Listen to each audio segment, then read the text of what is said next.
Hello and welcome. I'm Peter Copeland, Deputy Director of the Domestic Policy Program here at the Macdonald-Laurier Institute. Thank you for joining us for today's conversation on one of the most important public policy challenges of our time, housing, supply, and affordability issues. Here at MLI, we've recently explored how stagnant income growth, infrastructure bottlenecks, and record immigration levels have strained affordability and supply. But a key under-examined driver of Canada's housing crisis is jurisdictional complexity, particularly the role of municipal regulations and intergovernmental overlap. And today, we're going to dig into how zoning rules, building codes, municipal charges, and permitting systems shape urban development and housing supply. And we're also going to examine the balance of power between federal, provincial, and municipal governments and how political incentives at each level impact outcomes on the ground. And joining me today are three of the most insightful voices on this issue. First, Edward Glazer, who is the Fred and Eleanor Glimp Professor of Economics at Harvard University and one of the world's leading scholars of urban economics. His work on cities, infrastructure, and regulatory barriers to housing has shaped debates across America, North America, I should say. Ed, thanks so much for being here. Thank you so much for including me.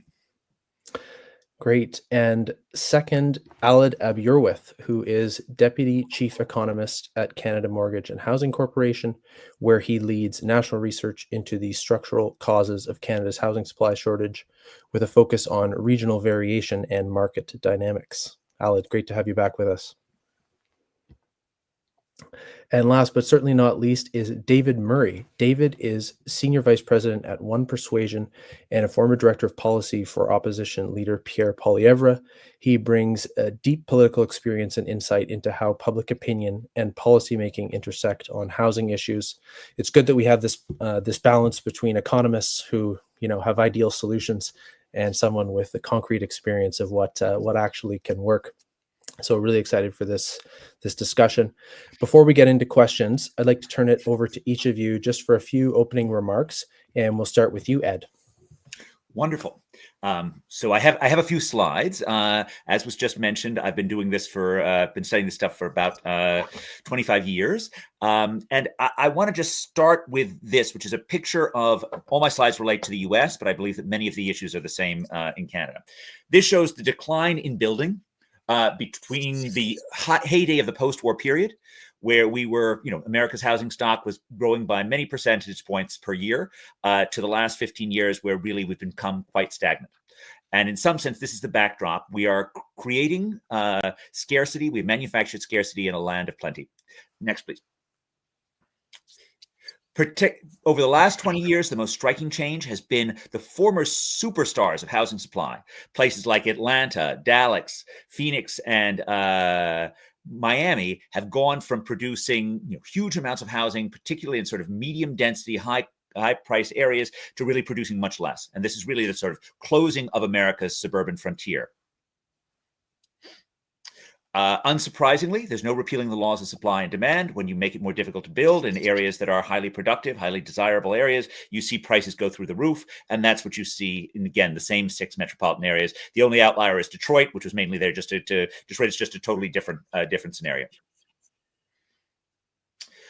This is a way of looking at the supply problem. Along the along the horizontal axis is the amount of building as measured by permits between 2000 and 2013 divided by the 2000 housing stock. Along the y-axis, the vertical axis, is the difference between how much it costs to buy a house and how much it costs to build a house. And what this shows you is that the places that build a lot, like Austin and Raleigh and Las Vegas, aren't expensive, and the places that are expensive don't build a lot. That combination is only compatible with a view in which supply conditions really matter, right? Because there's demand for both San Francisco and there's demand for Austin, but in one case you get building and you get affordability, in the other case you do not. Next slide, please. This just shows the relationship across the largest metropolitan areas between prices and the Wharton Residential Land Use Index. Again, it's circumstantial evidence in a sense, but the places that are more regulated are much more expensive. This shows the tendency of, this was specifically looking at the 50 largest metropolitan areas. This shows the connection between initial density and building. And so in the 1970s, you can see these coefficients are all negative. As we go forward, they all become positive. Okay, and you can see in the lower right-hand column. What that means is that in metro area after metro area, we see what we saw in Boston 20 years ago, which is the places that were the densest were also the places that were building the most, right? That's very contra to what you might think in terms of what factors make it easy. But the explanation for this is the places that already have density in general make it easier to build. And consequently, it's not lack of land that's holding us back. It's the lack of permitting on that land. Next, please. I've often looked at the difference between how much it costs to build and how much it costs to buy a house as being one measure that's related to zoning, particularly for apartment buildings. But there's also a problem related to how much it costs to build a house. So between this shows the long duration of productivity measures as homes per employee in America's housing. This shows that between 1940 and 1970, American builders became much more productive when people like Bill Levitt figured out how to mass produce housing on the suburban frontier. Since 1970, productivity has been going badly downward. Next slide, please. One explanation for this is that the building projects have been shrunk because of land use regulation, because of the local zoning projects. So this shows the largest projects in Los Angeles by year. And in the early 1950s, you had projects with 3,000 units. We've seen nothing like that since 1980, right? The largest projects are much smaller. And so that eliminates the ability to take advantage of scale economies, to figure out how to use new technologies. And so the projects have shrunk. And as I'll show in the next slide, the builders are tiny. So most successful American industries, tradables, non-tradables, services, manufacturing, the majority of employees are in establishments with more than 500 workers.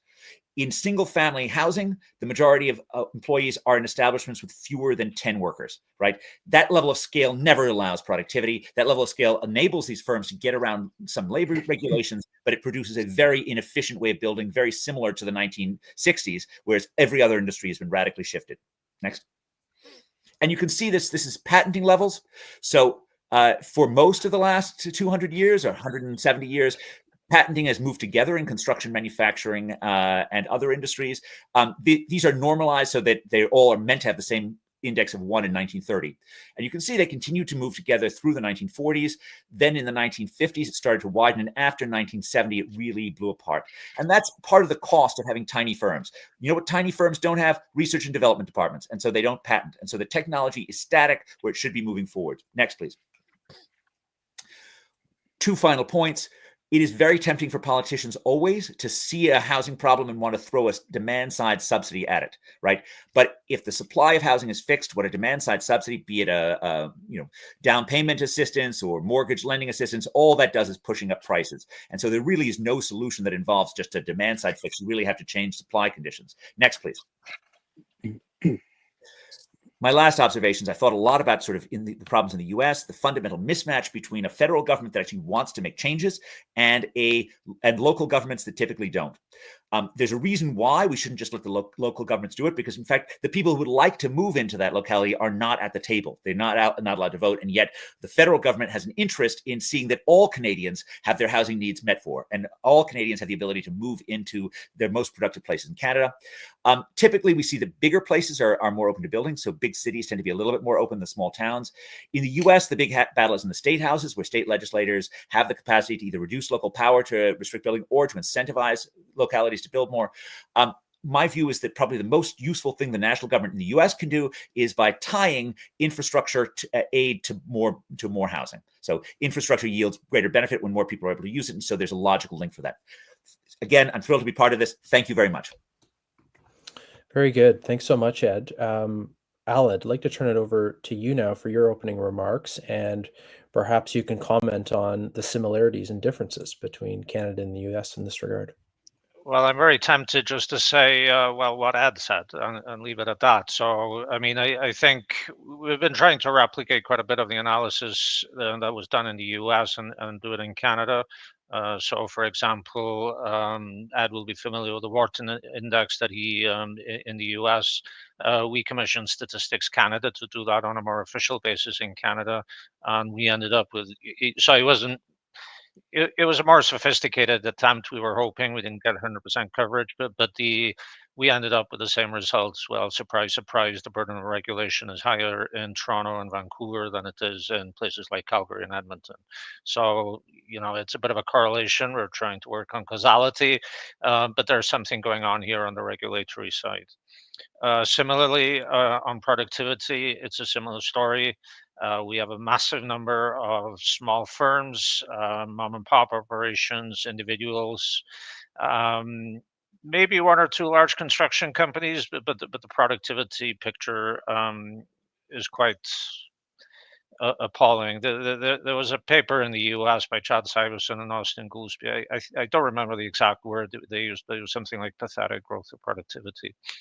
Um, so to expand on that and some of the work we've been doing at CMHC, it started in 2018 when we said, okay, what is causing higher house prices in Vancouver and Toronto at that time? And we really emphasized at that point that there was, to use the technical jargon, there was an issue with supply elasticities. That the responsiveness on the supply side was not catching up with where demand was going. We had a battle at the time because everybody else was saying it was foreign investors, and we were saying no, no, no, this is a supply issue. I think we've now persuaded people there is a supply issue, but it was a long battle, and actually now Statistics Canada is producing data which says foreign investment doesn't look like that big a deal, but there's still some fights over that. I think the more substantive work that we did, and which I think I would like to claim changed the debate in Canada, was to actually provide an estimate of how much housing supply was needed. And we came up with this number that if you took the what was business as usual by 2030, then you needed to put 3.5 million on top of that. So to put it in another way, we need to double housing starts, and everything we will have more work coming out on this, but everything says we need to double housing starts. Now, the picture is different across the country. Clearly, Vancouver and Toronto have a long-standing issue. Since the pandemic, I think there's a spread. So now we're broadening out beyond Toronto and Vancouver in British Columbia and Ontario. There are now issues in Montreal, in Halifax, so it's becoming a broader issue. But then in Calgary and Edmonton, they are producing a lot of housing. So the picture is different across the country. Um, I will try and close in saying that my usual approach is to argue for more market housing and emphasizing market housing. We need private capital involved. We need more purpose-built rental. We need more condominiums. We need a lot more housing to be built in the private sector. There's a little bit of an emphasis these days on social housing, which is needed. But the scale of the challenge is such that we need the private sector to address housing supply. And in order to do that, we need the regulatory system to be reformed, to be accelerated. So we don't need to relax, some of the quality controls, but we need faster approval times. So when you're talking 5 years plus in Toronto for rezoning, this is a bit excessive. But similar to what Ad was saying, I think we're at the stage now where we've changed the debate towards housing supply, and now we need to try and move to solutions. And I think the real crux of the challenges are at that local level. I'm not entirely sure how to fix them, and maybe that's what we'll have a discussion about today. But certainly, we need to accelerate housing supply and reform approval and fee systems at the local level. Thank you. Very good. Thank you both for the lay of the land. And it does seem as though, in fact, more similarities than differences between Canada and the US. David, would love to get your thoughts, any opening thoughts you have about the issue in particular. But of course, as someone with a policymaking background and political experience, perhaps you could share what the issue looks like from that vantage point as well. Sure. So over the course of the last few years, there have been many, many discussions about this very issue. And from the federal context, as most of your viewers will know, there is a very stark divide between the division of powers of responsibilities between the provinces and the federal government. So the federal government, in terms of its tool set and toolbox that it's able to actually work with, primarily focuses on, number one, tax implications. So things like capital gains rollovers to be able to incentivize the reinvestment of capital for developers into new into new development. So back in the 70s and 80s, we had what was called the multi-unit residential building program, which allowed the reinvestment of capital gains to be able to delay a tax triggering event. But then there's also items like the GST on new builds, which currently is still capped at $350,000, which has been in place and static since the early 90s. So obviously the median house price has increased dramatically since then. So the actual number of units that qualify for this very generous tax incentive has been dwindling more and more. There's other macroeconomic factors that we also need to pay attention to as well. So as we have more and more deficit financing from the federal government, that's more and more capital that is competing for risk dollars in the bond market, which is also used by developers to be able to finance their own builds. And so as we've seen more and more increase in upward pressure on interest rates, mind you, now they are starting to fall. That has made a large number of developing projects like that were previously viable under the existing risk scenario that developers were facing. They increasingly fell on hard times. The cash flow was simply not going to work, and you see countless developments, especially down in Toronto, being abandoned nearly halfway through their build. So I want to pick up on what Aled said with the National Housing Accelerator. So like really using federal fiscal firepower to be able to provide almost like a counterweight to some of the pressures that we're seeing municipal councils face. Because when you look at the actual political calculations that councillors are going to be facing on a day-to-day basis, some of their biggest backers are often developers, but more importantly, a lot of their voters are the asset holders that are currently voters in their different wards and whatnot. So when you're talking about the financing side of it, as you add more supply and you make it more affordable, that has a natural consequence of lowering the price overall of the entire market, which is necessary to be able to restore that level of affordability.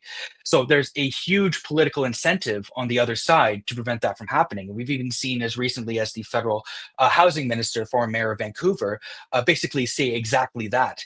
So if there's no counterweight on the other side for municipalities, there's no real strong incentive for them to increase the housing supply overall. So the idea of using federal transfers, and the conservative response to this was actually detailed in Mr. Poilievre's private members bill called the Building Homes Not Bureaucracy Act, which was tabled, I believe, 2.5 years ago at this point, which is basically a version of this, which took existing transfers to municipalities from the federal government, notably the Community Building Fund, and actually made it a prorated system based on the actual ability of these high cost cities, which was defined as 5 times, you were defined as a high cost city if the median house price was greater than 5 times that of the median household income.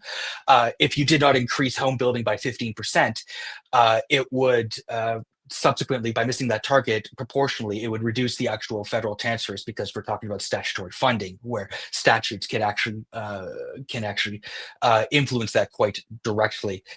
The other part that the federal government plays a significant role in would also be on the skills development side of the equation, because we spoke with multiple, not just multiple, but like countless developers and like home builders, and what the two challenges that they raised were, number one was on the municipal side of the equation, in terms of like the regulatory burdens and onus that is placed on the developers, but also the other side was on the skills trade and the labor component, where we're not even able to find the workers that are absolutely critical to building these houses. So increasing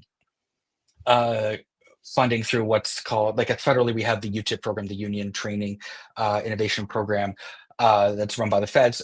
In the context of Ontario, we have what's called the Skills Development Fund, which is used to build training capacity. Like there's different capacities that we have that we need to kind of amalgamate on the federal and provincial side to be able to build that workforce that's needed to be able to build the homes, not just in one jurisdiction, but across the country. Very good. Thank you, David. And for the particular emphasis on the federal areas of responsibility, it's where I want to go next, unpacking the jurisdictional layers and in particular where the bottlenecks arise. So perhaps, Aled, I could ask you first to just fill out that picture for us. who has responsibility for which aspects of policy when it comes to housing in Canada. And then I'd like both your thoughts, Ed and David, on the bottlenecks, where they arise, the most significant ones. Sure. So, according to the general constitutional approach in Canada, although again I emphasize I'm not a lawyer, um, the main responsibility lies with the provinces and through them the municipalities. So clearly, they have the lead on policy in the housing area. The federal government does come in a more general way through its fiscal capacity on infrastructure and so forth, and then also financing through mortgage loan insurance, and also through various aspects on the demand side, setting immigration targets, um, setting the tax parameters, and so forth. So there's a responsibility at the federal level, but the actual implementation of policies with respect to housing are at the local level. I think what we're all struggling with is whether this entire picture is completely integrated or not. So, for example, there's concern on the mortgage finance side about financial stability. There's concern about economic growth and inflation through monetary policy, and then in my own particular interest, more on affordability. So do all of these policy areas hang together in a coherent whole at the federal level and then integrate into municipal decisions? And I think that's where we're all struggling with is whether these align and whether all the trade-offs are understood. And that, because everybody seems to be taking their own perspective. So that's an area I'm thinking about at the moment. It gets more complicated the more I look at it. So and then this links again to infrastructure as David mentioned, some of the local opposition. So I think there is scope for increased. I'll use the phrase integration, but increased cooperation, increased working together between all orders of government. So, for example, I understand in Austria that there is a regular meeting between all orders of government, Austria being a confederal country, to try and share information on this sort of stuff. So, I'll start. I'll leave it at that with a general background, and I'll turn it over to Ed and David. Very good. Yeah. Ed, what are the most salient bottlenecks that you see between jurisdictions here? And David noted the political kind of disincentives there are sometimes for municipalities to act who have a lot of the actual leverage because their voters might be opposed. Absolutely. So there are an infinite number of ways to say no. And so when localities don't want to build, they can figure out ways to stop building. Among the most salient and among the most visible are things like minimum acreage requirements. So suburban communities that require 1 acre is 2 acres minimum. You're not going to deliver a lot of housing if you've got a 2 acre minimum lot size. Floor area ratio requirements that limit how much you can add to buildings. This feels like a big issue. Obviously, the hangover of so-called Euclidean zoning that says that you can only put certain things in certain places, which made a lot of sense in an era in which cities were populated with massively polluting industries, but makes very little sense in a world of sleek high-rises carrying knowledge workers. But certainly within the U.S. context, I have been very down on the view that we're going to sort of mandate what rules the localities are going to use. I think that's going to be a sort of a non-starter. And that's what leads me instead to sort of having targets for building and having money that slides for particular targets.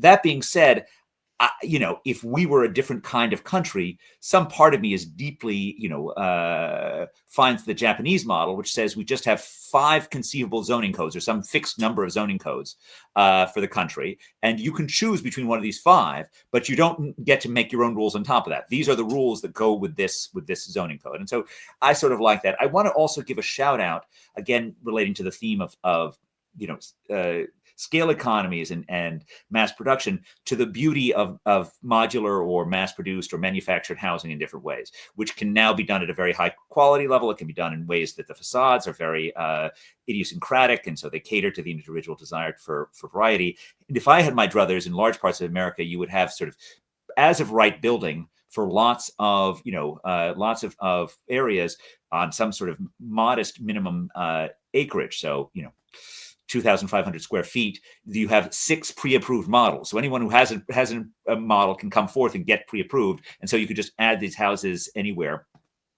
that had this sort of as of right zoning. So I'll stop there. But that's fascinating. So just want to highlight that. And you recently testified before Congress to this effect that, yes, you think an approach, a kind of a carrot approach where the federal government, or in the case of Canada, it could be the provincial governments, put forward funding with certain conditions attached to incentivize more development on the part of municipalities. We're going to talk later about recent changes in Ontario and BC, British Columbia here in Canada, that actually restrict, you referred to the Japanese model, restrict what municipalities can do over and above the provincial building codes. So there are these two different models. But David, would love to hear from you, and then Aled on Ed's comments in this regard, or anything else that you think is important on this topic.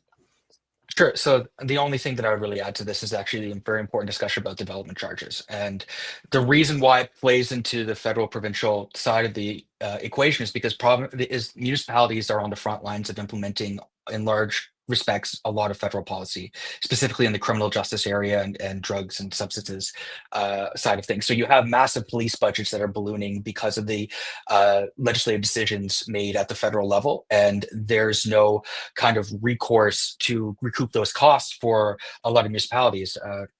A friend of mine did a significant analysis on the actual allocation of these developer charges in terms of like what percentage of it actually goes towards funding municipal infrastructure. And he found it over the course of a few years, it resulted in about 50%, which meant that the other half of it was going towards general revenue and largely to make up some of these other expenses, which, in fairness to the municipalities, are beyond their control in terms of what can actually be done, because otherwise you have a mismatch of the federal criminal code and other pieces across the country. So especially when we also think about things like the opioid crisis that we're experiencing in many cities, the significant cost that's actually placing on emergency services, which are largely funded by municipal government, sometimes provincial, depending on the jurisdiction. There's only one taxpayer at the end of the day, and that is, I mean, businesses aside and all that stuff, but like when you talk about like actual residents, this gets to the other side of the political incentives, because if you have your folks that are paying property taxes as one of the primary jurisdictions that your electors are coming from, and you say, actually, we don't have to hike property taxes if we jack them up on developers by, say, 50%, like Toronto in, I think, 2022, jacked them up by 56% in 1 year.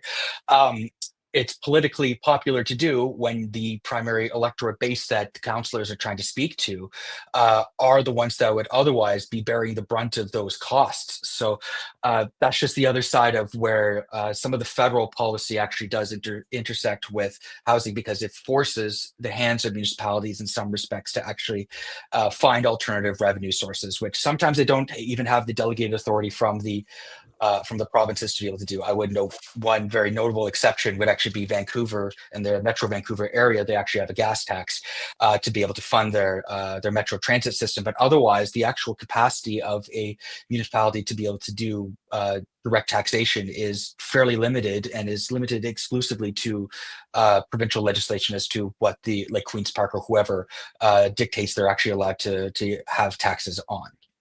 Mm.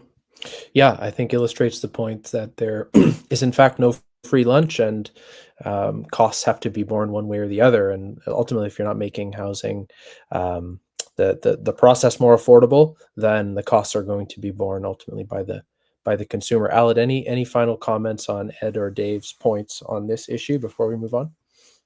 Well, I would like to make a slight pitch for the Housing Accelerator Fund. The original idea for this policy was to provide some sort of support for local governments when they were increasing housing supply. So I have to admit, I took this idea from the New Homes Bonus in England. But the rough idea is that local communities are quite opposed to more construction.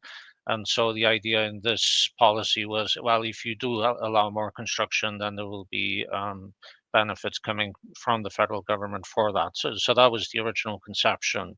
It's evolved a little bit in practice, but I think it gets a little bit. I think where you mentioned this, Ed, that I don't think there's a role for the federal government to dictate in any way, but I think there is a role for the federal government to encourage movement in the right direction.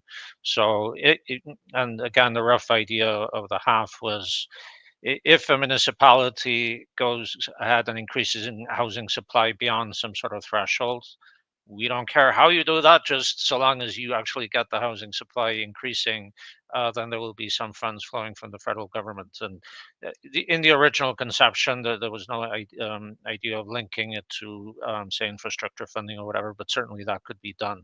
So it was intended in a more positive, cooperative approach. But certainly, I think these sorts of mechanisms that try and induce movement in the right direction should be explored. I strongly agree with that. Of course, being an American, I'm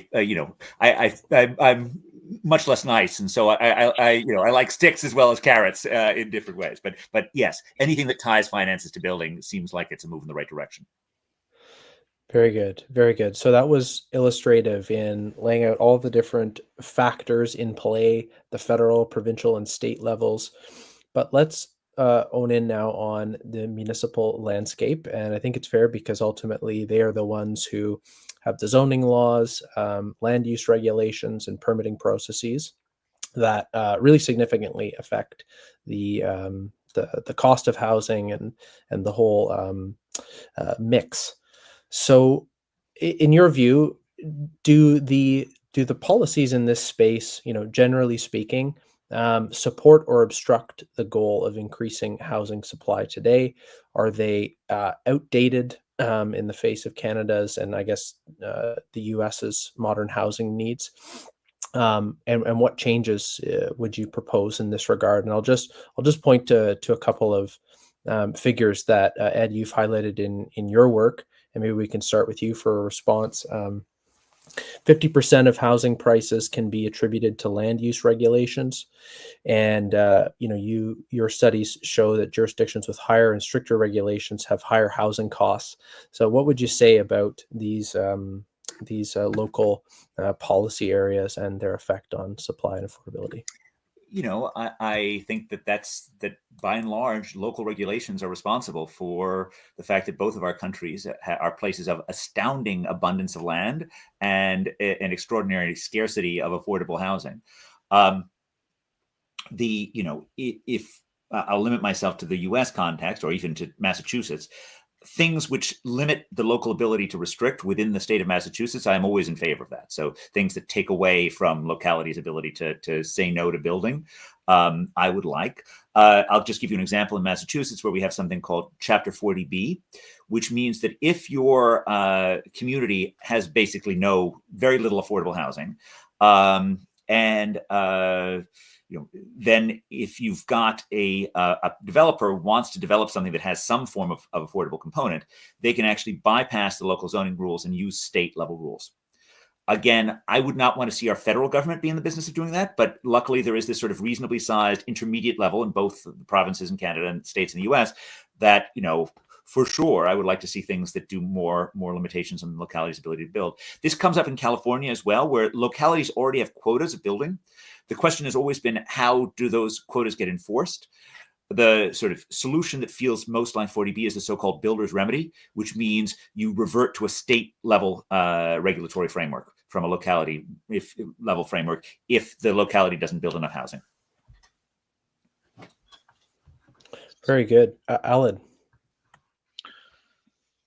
There are all sorts of areas here that I think we also have to explore even within Canada. So, for example, there's a lot of discussion these days about impact fees called in the US development fees in Canada, and the impact of those. And as David articulated, the seemingly huge reliance over recent years on development fees as a means of raising revenue. Now, there are alternative models even within Canada. Quebec traditionally did not have impact fees, development fees. Quebec had an approach that it had a strategic interest in increasing the size of the population, and in order to support that, the provincial government felt that it needed to support local infrastructure, and so money for local infrastructure came from higher sales and provincial income taxes, whatever your thoughts on that are. But the result was no development fees, and that led to quite a lot more housing supply in Quebec and Montreal. And there are other differences in Quebec, but this policy approach did lead to more affordability, affordable housing. Um, yes, they ended up with higher income taxes and sales taxes, but housing was more affordable. So I think it's these sort of trade-offs that you have to look at, or Canada has to look at. Are there other ways than development fees for financing local infrastructure? Quebec is one model, but there's also other models where we try and take some of these infrastructure off the municipal balance sheets, develop separate corporations to invest in local infrastructure and have those debt financed and have them professionally managed. So some of the pension companies in Canada are, shall we say, professionally managed, are quite aggressive at the global level. And the question is, are there similar entities that could be developed at the local level? Again, I think there is scope for more cooperation, but by happenstance, I was in Denmark recently, changing planes, but I ended up being in Nordhavn, which is the redeveloped harbor area north of Copenhagen. And as I understand it, I don't know if this was a complete success, but this was an enterprise between corporations, local government, and the national government. And housing, from my perspective, just visiting for a couple of days, looked very interesting, all dense, and I assume it was relatively affordable and completely redeveloped the north of Copenhagen. So I think there are a lot of these models that need to be explored. That having more interaction between levels of government and the private sector. That we've had failures in this in Canada. I still don't completely know what happened with the Google lands in Queens Quay in Toronto, but that area still seems to be very low developed and ripe with opportunity for more housing. But I think there's a lot of scope for collaboration between governments and the private sector in Canada. Okay, David, anything to add?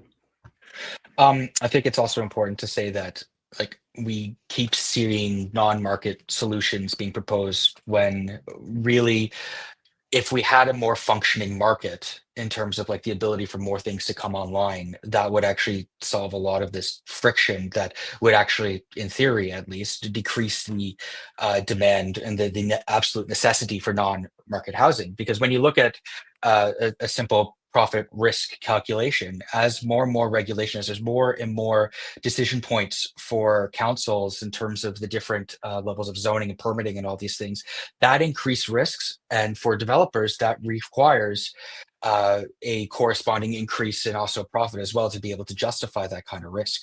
So you're looking at competing asset classes. I know in Canada, for example, the actual residential housing sector is one of the largest asset classes by investment dollars in the entire country.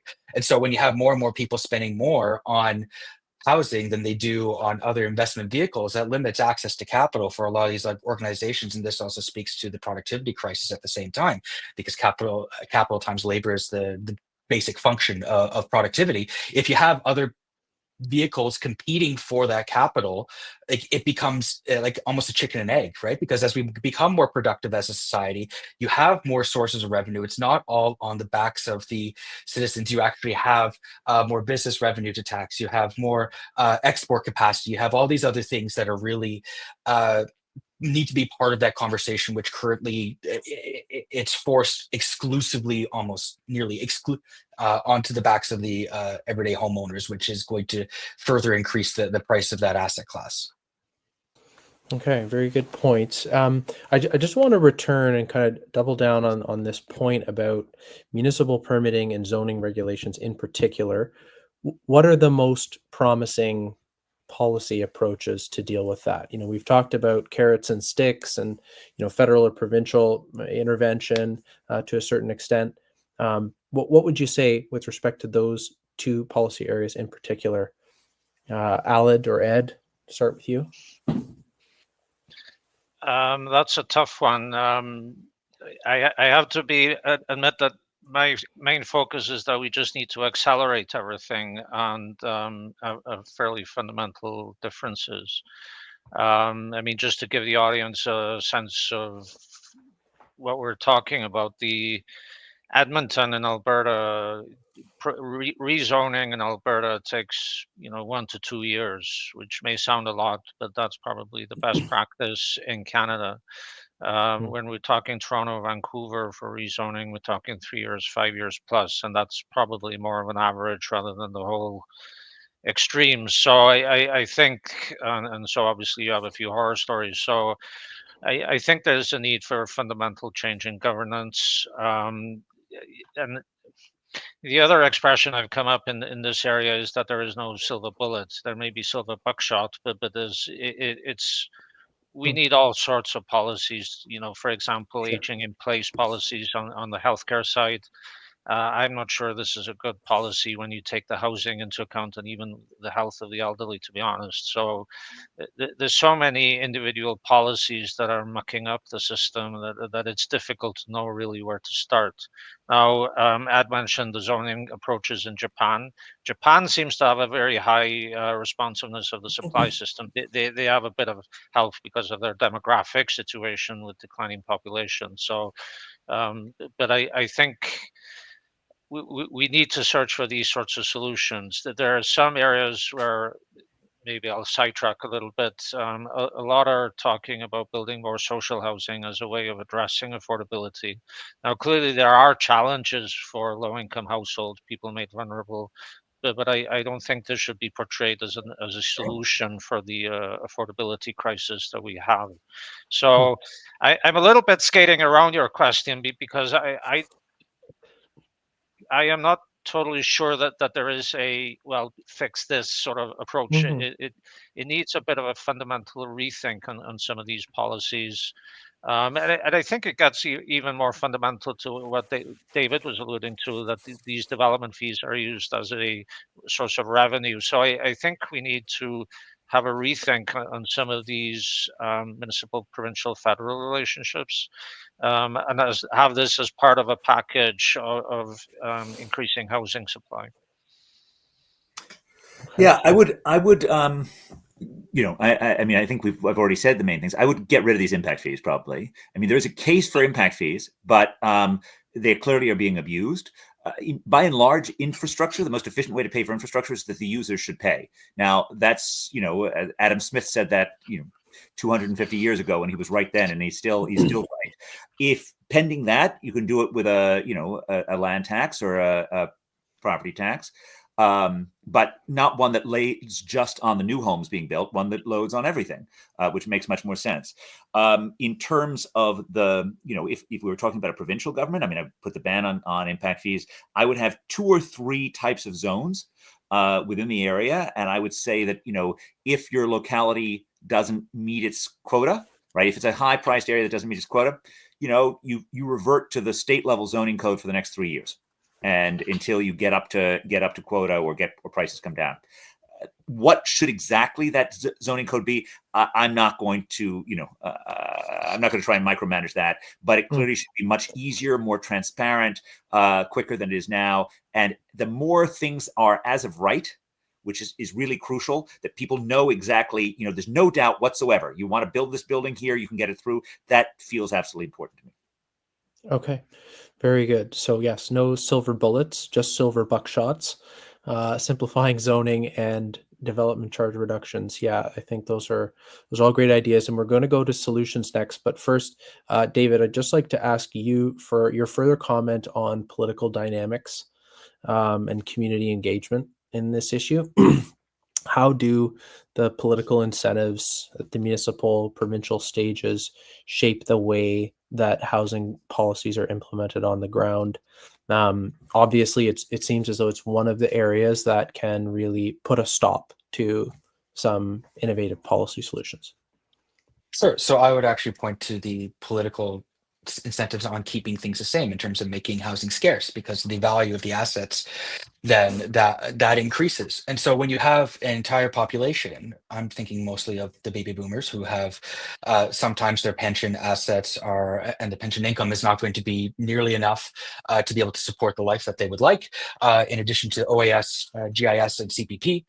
Um, the house and the value of the equity becomes a primary vehicle for retirement financing as well. So there's actually like a very strong uh, push on that end for what would normally be like income supplementation through like higher pensions and OAS and stuff like that. They're feeling that they need to they need to resort, sorry, to the actual equity being that backstop fundamentally. So there's a massive incentive on their behalf to be able to keep housing scarce and to further inflate the values of those assets. That makes the market even less accessible, which is really problematic. There's also the added commentary that like when folks bought their homes in the 1970s and 80s, they bought them under the pretext that the zoning at the time was part of the condition that they were actually buying their house. So they knew they were going to get it with certain conditions. And so that was actually part of like the lifestyle that they wanted.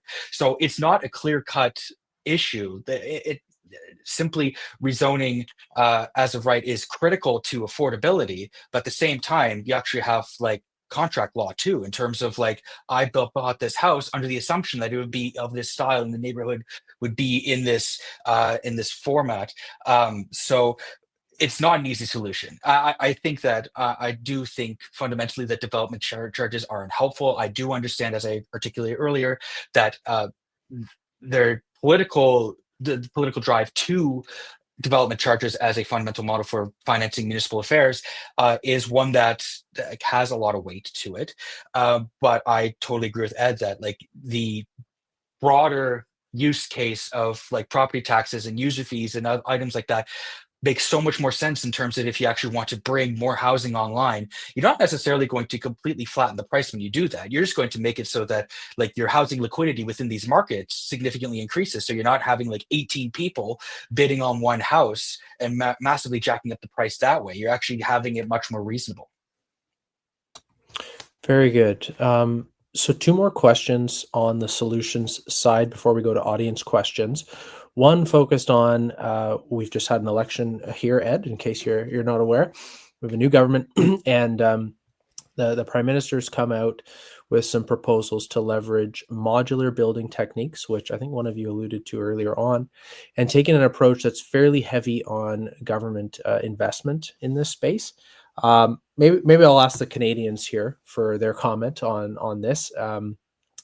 Does this suite of policy proposals hit or miss the mark? Does it not focus on regulation enough? I'm curious for your thoughts.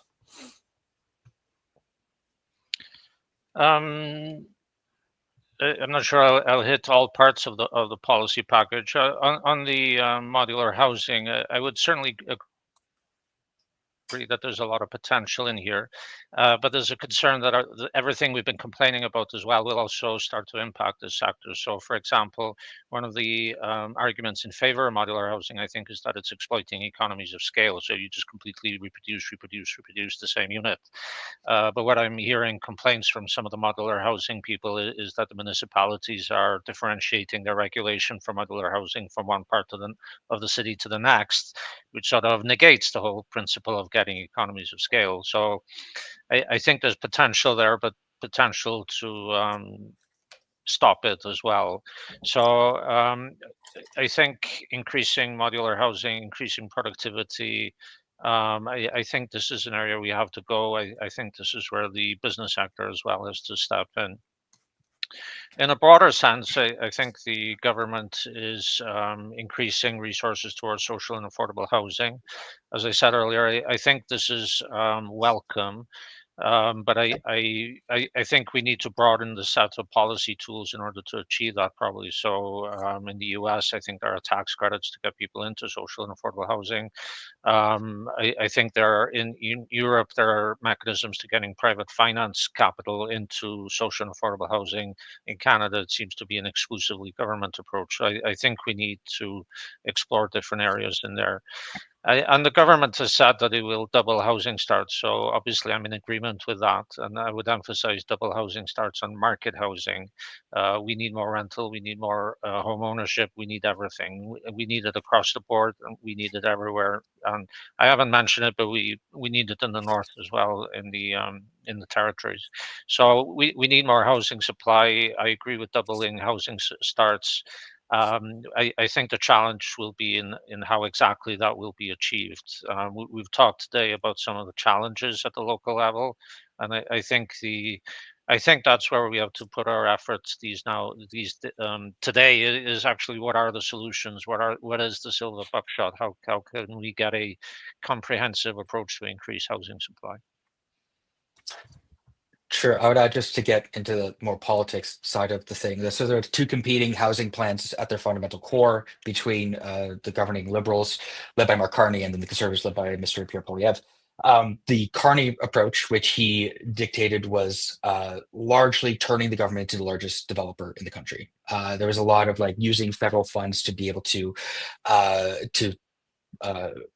directly build so many vast, a huge amount of these houses, whereas the conservative approach was much more, let's make much more sticks instead of an exclusive carrot approach of the National Housing Accelerator Fund, to really try to get the municipalities in order in terms of actually working towards this common massive societal goal of building more houses. Because as federally speaking, there's been as much as they're not a direct player in the actual zoning, there's been a recognition that the almost social contract between the government and the people is that if you work hard and you do all the right things, you're going to have a house on a safe neighborhood, in a safe, on a safe, in a great neighborhood that's going to give you the opportunities. And so anything that the federal government can do to be able to bring Canada back to that promise, because that seems to have been broken over the last 4 to 5 years, especially since the pandemic. It's really accelerated with the increase of temporary immigration has put extreme pressures on it within the Canadian context. Two quick points as an outsider. One of which, of course, I was deeply heartened and cheered by the fact that housing played such a large role in Mr. Poilievre's program. And of course, I fundamentally supportive of the planks in that platform. Second observation, your Prime Minister is a graduate of my department and has been a longstanding friend of my university. And as a university, we don't have a lot of friends in power right now. And so I'm not going to say anything critical about one of them we have. So that's what I'm willing to say on this. Very good. Very fair. Love it. Fantastic. So those are very insightful points. Before we move to audience questions, I want to cover some recent provincial developments here and get your quick reflections on that.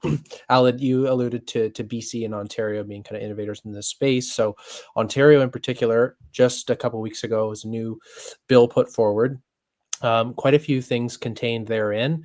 It's mostly creating regulation making authority, and those regulations are still to be developed, but it does a few key things. So one, development charges. We've talked a lot about those. One of the issues that's arisen in Ontario is that municipalities are going over and above what the provincial land use planning and codes, etc., prescribe. So they're allowing the development charge bylaws, municipalities bylaws, to be updated more frequently, something that was a barrier before. With respect to building code, yes, there's a provincial code and municipalities are going above and beyond. So this is clarifying that there is one building code and you can't go over and above that. So that should really streamline and remove the variegated landscape. And then there is a freeze on study requirements. So there are a lot of studies required as part of municipal planning, related to the environment, all sorts of things. So this is putting a freeze on that, saying you can't go beyond a certain point. And then there are also changes to inclusionary zoning. So this is the idea that you have to have a certain percentage of new developments go to affordable housing. And of course, all of these costs are they ultimately get paid by the consumer. So there's a cap at 5%. Being introduced here. So I'm wondering if any of you have comments on the prospects of these proposals at addressing some of the issues we've talked about. Well, I guess my general comment is to welcome the drift of the policy, and so this new legislation, I think, is maybe the third large set of acts that the Ontario has passed. I think the province of British Columbia has also introduced policies. I'm not sure if Quebec went a little bit in the opposite direction. So I think what we all have to realize is that housing affordability is a really critical issue. It's a doorstep issue. Everybody is faced with this. And unfortunately, I also think this is a generational challenge. This is not going to be fixed overnight. So I think we need to just continue and improve and push forward. I used that silver buckshot. And so housing, unfortunately, is something that's going to take years to fix. It's taken us years to get into the current situation. Very roughly, house prices started to disconnect probably 20 years ago.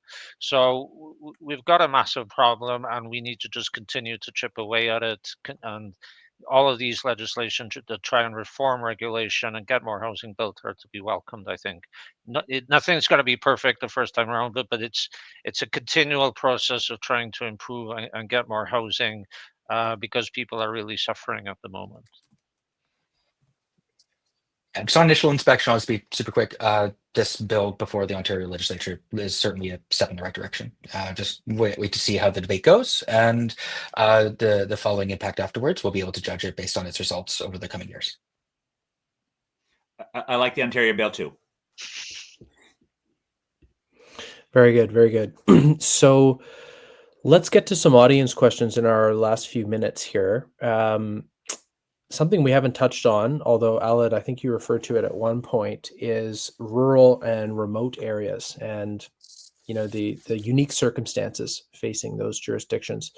So Rob asks, with solutions being largely described here as market-based solutions, do you have a way for rural and remote northern housing so people do not have to migrate to large urban centers? To a certain extent, I wouldn't. I'll leave the migration part apart. I mean, if people want to move, that's their prerogative, and I think getting some of the highest productive workers into our cities is something to be welcomed. But something that I have not alluded to are some of the housing challenges in the territories in the north. It's very clear that there is overcrowding, for example, in Nunavut. And that there are severe housing problems in the territories, and I particularly Nunavut. And then this leads to health issues, tuberculosis, and the rest of it. So I think it's very clear that there is a role for the federal government in that area, and all sorts of historic responsibilities. So, but I'm not an expert in that area, but there are certainly challenges there, and we need to move forward in a collaborative joint approach with Indigenous communities in the north. That's great. A question for you, Ed, I think here. Brian asks, I've heard that Houston, Texas, has some of the most affordable housing in the U.S. Can you comment on its success? And, if not Houston, there are quite a few other cities you've highlighted in your work. Perhaps you could speak to the success stories and what's common to them. So Houston is an incredible success. I find it deeply ironic that highly progressive Massachusetts is so bad at providing affordable housing for middle-income people relative to red state Texas. And the answer, of course, is just Houston gets out of the way and lets the developers do their thing. Houston has never had formal zoning. It does have land use regulations of forms, but they're generally quite light. And consequently, it's just really easy to deliver massive amounts of affordable housing for ordinary Americans. That's really all that's going on here. I wrote a piece. It also actually appears in my book, Triumph of the City. But even earlier, there was a City Journal article with a title of something like "Houston, New York has a problem," which actually charted through the lives of what it's like to be middle income in Houston and New York. I assume slightly higher incomes in New York, but the thing that really turned the New Yorkers into sort of like their lives ended up being, somewhat hellish, was the difficulty of finding any kind of remotely affordable housing. Whereas the Houstonians in exactly the same industries and exactly the same occupations were living solidly middle-class lifestyles because there was, housing in those days, $120,000, $140,000 for a home. It's not that anymore, but it's still much more reasonable than most other parts of the country, in part because Houston, unlike Atlanta or Phoenix, has not slowed down. It's kept on building. Very good. Well, I think we'll have to cut it off here. We could discuss at greater length, I'm sure. I want to thank each of you for joining us. You all did very well, but I'm going to have to give the takeaway line to Aled for the silver buckshot. I think it really speaks to the the complex nature of these sets of issues. But I think we highlighted quite a few of the most salient ones. And so thank you all for joining us. Please like and subscribe Macdonald-Laurier's channels. It really helps us reach more people with these ideas. And thank you again, Ed, Aled, and David for your time today. Thank you. Thank you.